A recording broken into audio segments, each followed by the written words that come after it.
Hello friends, as always myself Bharatendu Bhushan. आज हम लोग जिस टॉपिक और मुद्दे को सिलेक्ट किया है, बेसिकली आज हम लोग जो है 5 दिसंबर एवरी ईयर जो है सेलिब्रेट किया जाता है सॉइल डे के तरह। सो इस बार का सॉइल डे का थीम्स जो है ये है सैलिनिटी इन सॉइल, यानी कि जो है मिट्टी में लवणीकरण क्या होता है। तो आज हम लोग इस लेक्चर के थ्रू जो है मिट्टी में लवणीकरण क्या होता है, किस तरीके से जो है किसान और जो है पैदावार को ये प्रभावित करता है, इन तमाम विषयों पर जो है एक विस्तृत जानकारी हम लोग लेंगे। बट एज ऑलवेज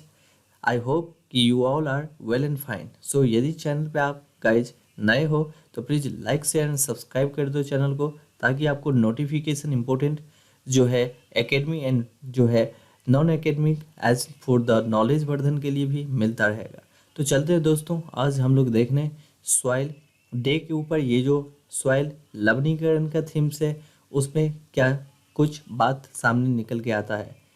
दोस्तों, ये हमारे देश का कुल भौगोलिक क्षेत्रफल जो है वो लगभग 329 मिलियन हेक्टेयर्स है, जिनमें से कि आई थिंक 143 मिलियन हेक्टेयर पर जो है खेती होती है, जबकि ओनली बट 117 मिलियन हेक्टेयर्स जो है वो बिल्कुल ही ऐसे जो है वो बंजर पड़ी हुई होती है, यानी कि इस पे कोई भी खेती नहीं होता। तो समस्या यह है कि यदि हमारे देश की जनसंख्या जिस प्रकार से बढ़ रही है, तो आप लोगों को पता होगा कि ज़रूरत जो है ज़्यादा लोग मतलब खाद्य पदार्थ की उत्पादन को लेकर है। सो उसको पूरा करने के लिए जो है लवणीय व क्षारीय भूमि को सुधार कर जो है खेती योग्य बनाया जा सकता है। तो आज हम इसी विषय पे जो है वो विस्तृत जानकारी जो है इस लेक्चर्स के थ्रू, इस बाइट और वीडियोस के थ्रू जो है प्राप्त करेंगे। यदि बात करते हैं दोस्तों, तो ये हमारे देश में विभिन्न भागों में लगभग लगभग जो है 6.7 मिलियन हेक्टेयर से भी अधिक जो है भूमि वो प्रभावित है लवण से। लवण यदि कहते हैं it mean the saline. So the saline और the salty materials present in the soil. So यदि लवण प्रेजेंट होता है जिनमें लगभग 56% जो है भाग वो क्षारीय है, और अब तक माना जाता है कि लगभग 1.7 मिलियन हेक्टेयर जो है ऊसर भूमि का ही सुधार जो है किया जा सका है। इसका मतलब है कि मृदाओं की ऊपरी सतह जो है, यदि देखने से हम समझ पाएँ तो मृदाओं की ऊपरी सतह जो है जिसमें सफ़ेद लवणों की परत फैली हुई होती है, ये दिखने में जो है थोड़ी सी आपको यदि इसको ज़्यादा दिन छोड़ दिया जाता है तो बहुत ही कठोर भूमि बन जाता है। ऐसे भूमि को हम वास्तव में कहते हैं लवणीय भूमि। जल निकास का उचित प्रबंध न होने से जो है वर्षा ऋतु में इस भूमि पे पानी जो है भर जाता है, और परिणाम स्वरूप जो है अवांछित खतरनाक घासें जो है हानिकारक झाड़ियाँ के जो है फैलाव को बढ़ावा मिलता है। जबकि सूखने पर इसी भूमि की जो है सतह बहुत कठोर हो जाती है, जिसके कारण पौधे की जड़ जो है वो डेवलप नहीं कर पाती है। यदि पौधे की जड़ों जो है जड़ें जो है वो डेवलपमेंट नहीं होता है, उसका प्रगति नहीं होता है, तो फिर पौधा वृद्धि नहीं कर पाता है। इस तरह की भूमियाँ छोटे किसानों के पास है, जो समाज के अनुसूचित जाति जनजाति के हैं, आर्थिक रूप से पिछड़े हैं। लवणीय व क्षारीय भूमि सुधार कार्यक्रम के से गरीबी उन्मूलन के साथ साथ समाज के समानता की भावना भी पैदा होती है। तो आई थिंक कि ये बात आप लोगों को समझ में आ चुका होगा कि कितना प्रतिशत लगभग जो है हमारे देश में 117 मिलियन हेक्टेयर जो है परती एवं बंजर भूमि है। उसमें से 6.7 मिलियन हेक्टेयर का जो है कुछ सुधार हुआ है, जबकि अब 6 मिलियन हेक्टेयर से भी अधिक भूमि जो है लवणीय है, मतलब 117 मिलियन हेक्टेयर्स जो है पड़ती है, यानी कि बंजर है, जहाँ पे कुछ नहीं उगता है। ऐसे जगह है, ऐसे ज़मीन है जिनमें से 6.7 मिलियन हेक्टेयर जो है से अधिक भूमि जो है लवणीय है, मतलब साल्टी है, जिनमें लगभग 56% भाग जो है वो क्षारीय है और means basic, okay, base and acids as you know. So ये बेस है यानी कि अल्कलाइन है, इनका जो पीएच पे वैल्यू निकलता है लगभग 8 के आसपास और 8 समथिंग्स। सो अभी तक लगभग 1.74 मिलियन हेक्टेयर ऊसर भूमि का ही सुधार जो है किया जा सका है, जबकि आप समझ सकते हो कि 117 में से 1.74 मिलियन हेक्टेयर का जो है वो रिकवरी हो चुका है, जबकि बाद बाकी जितना भी है वो ऐसे ही बंजर भूमि पड़ा हुआ है देश के अंदर। लेकिन यदि देश की समस्या देखें, जिस प्रकार से जनसंख्या का वृद्धि हो रहा है, इन तमाम विषयों पर यदि हम लोग समझने की कोशिश करें तो हम लोगों को पता चलेगा कि देश की बढ़ती जनसंख्या की जरूरत को पूरा करने के लिए लवणीय व क्षारीय भूमि को सुधार कर खेती योग्य बनाने के लिए नियंत्रणता आवश्यक है। और इस यह समस्याग्रस्त भूमियों को सुधार कर जो है फसलों उत्पादन के अंतर्गत लाने के लिए जहां एक और अतिरिक्त खाद्य पदार्थों की मांग जो है पूरी करने में मदद मिलेगी, वहीं दूसरी तरफ जो है क्षारीय भूमि के सुधार से गांव के प्राकृतिक संसाधन जैसे कि भूमि, जल, वातावरण व अनेक अनुकूलित परिस्थितियों के निर्माण के फलस्वरूप बेहतर पर्यावरण प्रदान किया जा सकता है। अतः लवणीय व क्षारीय भूमि के प्रमुख रूप जो है कहाँ कहाँ मिलता है, यदि उस पर हम लोग थोड़ी सी गहन अध्ययन करें तो हमें पता चलता है कि हमारे ही देश के उत्तर प्रदेश, पंजाब, हरियाणा, इन जगह जो है वो साल्टी सॉइल बहुत ही ज़्यादा है। मतलब इन यहाँ के ज़मीन में जो है साल्ट का मात्रा जो है वो बहुत ज़्यादा है। राजस्थान इत्यादि राज्यों में फैली हुई है और इस प्रकार जो है इस भूमि में फसल उत्पादन 9 के बराबर होता है। मतलब कि ये समस्या जो है बिल्कुल ही एक डेंजरस प्रॉब्लम है जो सॉइल फर्टिलिटी को डैमेज करता है। तो दोस्तों आई थिंक आप लोगों को काफ़ी ये सॉइल फर्टिलिटी और इस बार का जो सॉइल इंटरनेशनल सॉइल डे है उसके थीम्स के बारे में कुछ पता चल चुका होगा। तो अब यदि बात करते हैं हम लवणीय भूमि किस प्रकार से होता है या कैसा होता है, so I think let us discuss more in detail on this topic, that is the लवणीय means the salty soil। और इस साल के जो है ये थीम्स है मतलब इंटरनेशनल सॉइल डे के ऊपर। सो इस साल ये बातों का पता होना बहुत ही अनिवार्य हो जाता है, आवश्यक हो जाता है। इट में किसी भी आप ट्रेडिशंस से, किसी भी कस्टम से, किसी भी तरीके के से यदि बिलोंग करते हो, फिर भी जो है ये पूरे जो है नेशनल इश्यूज़ हैं और इस नेशनल इश्यूज़ को टैकल करना जो है हमारा मुख्य प्राथमिकता हो जाता है। तो यदि बात करते हैं तो इस भूमि की सतह पर जो है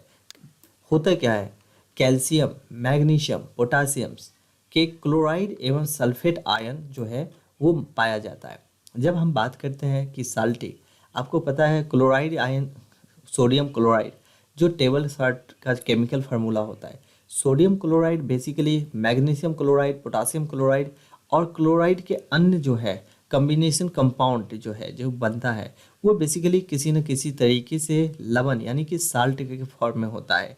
और जो हम बात किए हैं ऊपर कि पंजाब, हरियाणा और इन सब प्रांतों में जो है यहाँ पे ज़मीन के अंदर जो है यही साल्ट के बहुत ही ज़्यादा अत्यधिक मात्रा पाया जाता है और अत्यधिक मात्रा पाए जाने की वजह से जो है इस भूमि का जो है जल स्तर ऊंचा होता है। जबकि लवणीय भूमि की जो है विद्युतीय चालकता जो है वो भी डिफरेंट होता है एक नॉर्मल भूमि के अपेक्षाकृत। यदि हम विनिमय योग सोडियम जो है बात करते हैं तो 15% से कम प्रतिशत से कम होता है और इसका पीएच जो होता है वो पीएच स्केल है जिससे हम लवण या क्षार का जो है मतलब एसिड एंड बेस के को जो है पीएच स्केल से पता चलता है कि कौन से जो है ज़मीन या कौन सा चीज़ जो है वो एसिड है, कौन सा चीज़ बेस है। तो वहाँ पे हम जब टेस्ट करते हैं तो हमें पता चलता है कि 8.5 से जो है यहाँ पे कम होता है पीएच। मतलब कि वो जो है भूमि पर सफ़ेद लवण प्रचुर मात्रा में फैले रहते हैं और इसलिए आम बोलचाल की भाषा में इस भूमि को जो है रेह भूमि भी कहते हैं। इस भूमि की भौतिक दशा सामान्य तौर पर ठीक रहती है, लेकिन यदि इस मृदाओं में जल निकास की पर्याप्त व्यवस्था कर दी जाए तो अधिकांश जो है घुलनशील लवण पानी के साथ जो है बह जाते हैं। इस भूमि का भूजल स्तर यदि सीमित गहराई के ऊपर न आए तो भूमि फिर से सामान्य बन जाती है। मतलब ये इसके रिकवरी के प्रोसेस जो है वो हम डिस्कशन कर रहे हैं। यदि बात करते हैं दोस्तों, तो इस भूमि में ऐसे भूमि जहाँ पे सलाइन या साल्ट बहुत ज़्यादा होता है, तो यदि साल्ट का प्रेजेंस भूमि में सॉइल में बहुत ज़्यादा होता है तो इसको क्या है कि कुछ समय पहले तो पानी से कि इरिगेशंस किया जाता है, सिंचाई किया जाता है, जिसकी वजह से ऊपरी सतह जो है वहाँ का जो है बेसिकली सॉल्ट जो है वो वाश हो जाता है और उसके बाद जो है ये भूमि फिर से जो है वो किसी अन्य भूमि के सामान्य भूमि की तरीके से जो है यहाँ पे कुछ उत्पादन हो सकता है। ओके, सो इस भूमि में पानी का यह अवशेष जो है बहुत ही धीरे धीरे होता है और बीजों का जो है जमाव भी देरी से होता है।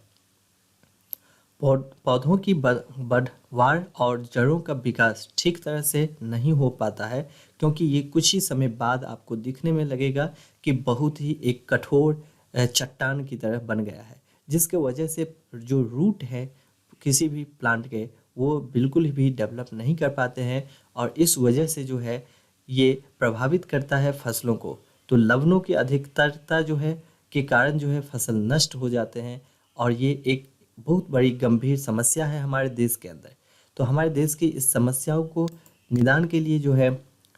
पहले तो कॉन्शसनेस डेवलप करना होता है और कॉन्शसनेस डेवलप करने के बाद जो है ये बहुत ही सामान्य तरीके से इन समस्या से जो है निजात मिल सकता है और हमारे देश के लगभग 117 मिलियन हेक्टेयर्स जो है ज़मीन को फिर से जो है वो एक रिकवर्ड करके जो है उस पर जो है नए फसल उगाए जा सकते हैं। तो यदि बात करते हैं कि क्षारीय भूमि किसे कहते हैं, क्षारीय भूमि इस भूमि में सोडियम कार्बोनेट वो जो है बाइकार्बोनेट लवण की अधिक मात्रा पाई जाती है। भूमि की जो है विद्युतता चाल जो है वो प्रभावित होता है, विनिमय योग 15 होता है और पीएच पे 8.5 का मात्रा होता है। इस भूमि की ऊपरी सतह पर जो है राख वो काले रंग के धब्बे दिखाई देते हैं, जिसको हम कहते हैं क्षारीय, मतलब बेस है। ओके, बेस यानी कि अल्कलाइन है, यानी कि पीएच पे जो है 7 से ऊपर जो है बेस हो जाता है, 7 से नीचे जो है एसिड माना जाता है। सो पीएच पे वैल्यू इसका 8.5 आता है। तो इस भूमि में जो है 40 से 50 सेंटीमीटर की गहराई पर जो है सोडियम युक्त कठोर परतें पाई जाती हैं और इस भूमि को ऊसर भूमि भी कहा जाता है। और इसी सोडियम युक्त जो परत है वही इस भूमि को बेसिकली कठोर बनाता है, जिसके वजह से होता है ये कि क्षारीय भूमि की भौतिक दशा बहुत ही खराब हो जाती है और इस प्रकार की भूमि में जो है सोडियम लवणों की अधिकता और जल भराव होने से जो है बोई गई फसलों में वृद्धि सामान्य रूप से रुक जाती है। इससे के कारण होता क्या है कि भूमि की भौतिक व रासायनिक दशा जो है बिल्कुल ही प्रभावित और खराब हो जाता है। भूमि जो है उपजाऊ भूमि से ऊसर भूमि में परिवर्तन हो जाता है, जिसके उत्सर्ग शक्ति का हास्य हो जाता है और उर्वरक शक्ति का हास्य हो जाता है और इस तरह जो है भूमि का निर्माण प्रायः जो है सूक्ष्म, अर्ध सूक्ष्म व अपर्याप्त जल निकास वाले क्षेत्रों में होता है, जहाँ पे जल निकास की समस्या है। यदि जल निकास की समस्या होने के कारण जो है वो जो साल्ट है यानी कि सॉइल के ऊपर जो पानी बहती है तो साल्ट उसमें धुल जाती है, लेकिन साल्ट यदि नहीं धुलती है तो ऐसे ज़मीन ही बाद में चल के जो है ऊसर ज़मीन में कन्वर्ट या परिवर्तित हो जाता है। लवणीय एवं क्षारीय भूमि के यदि निर्माण के प्रमुख कारण को देखें तो कहीं पे जो है बिल्कुल भी जलवायु का जो है बहुत ही जिसमें मॉइस्चर जो कहते हो आप, तो मॉइस्चर यदि नहीं रहता है जलवायु में तो इस वजह से भी ये प्रमुख कारण है। सिंचाई स्रोत जैसे क्या ट्यूबवेल व नहरों के पानी जो है प्राकृतिक लवणीय व क्षारीय होना या दोषापूर्ण जो है सिंचाई पद्धति को अपनाना, इन सब कारणों से जो है जल निकास की उचित व्यवस्था न होना या बार बार एक ही गहराई पर खेती की जुताई करना, नहरीय क्षेत्रों में जल स्तर का ऊंचा उठना, मृदा प्रबंधन में जो है लापरवाही या बरतना वो दोषपूर्ण कृषि क्रियाओं को अपनाना, इन सब वजहों से जो है वो सॉइल जो है इंडिया का सॉइल जो है बंजर हो रहा है, so it is very important to tackle the situations and then know the basic understanding what's we have to face in the next। माना जाता है दोस्तों आने वाले कुछ समय में ये बंजर भूमि की जो समस्या है और भी देश में बढ़ने वाला है, क्योंकि जो है आप लोगों को पता होगा जो स्ट्रक्चर है एंड टोपोग्राफी है, सॉइल टोपोग्राफी है, वो बिल्कुल ही बदल रहा है। बहुत ही जो है तरह तरह के इंफ्रास्ट्रक्चर बन रहे हैं और जिससे जो है पानी का एक रुकाव बन रहा है। इस वजह से जो है बंजर भूमि में और भी भूमि तब्दील हो सकते हैं, लेकिन इसके बचाव के लिए हम लोगों को ये प्रयत्न करना चाहिए। सो सॉइल डे का यही थीम जो है इस बार बहुत ही महत्वपूर्ण है और लवणीय भूमि का सुधार करना जो है बहुत ही महत्वपूर्ण एक जो है सामान्य सा विधि है। इस विधि को अपनाकर जो है वो सॉइल को जो है वो ऐसे सॉइल जो बंजर भूमि है, तो बंजर भूमि को जो है उत्पादन वाला भूमि जो है बनाया जा सकता है, जहाँ पे कुछ भी चीज़ जो है बहुत ही आसानी से उगाया जा सकता है। तो ये लेक्चर आप लोगों को कैसा लगा प्लीज़ गाइस कमेंट करके बताइए, और यदि चैनल पे नए हैं तो please like share and subscribe कर लीजिए चैनल को, ताकि आपको नोटिफिकेशन मिलता रहे। Thanks a lot, have a nice day, take care and goodbye, see you soon.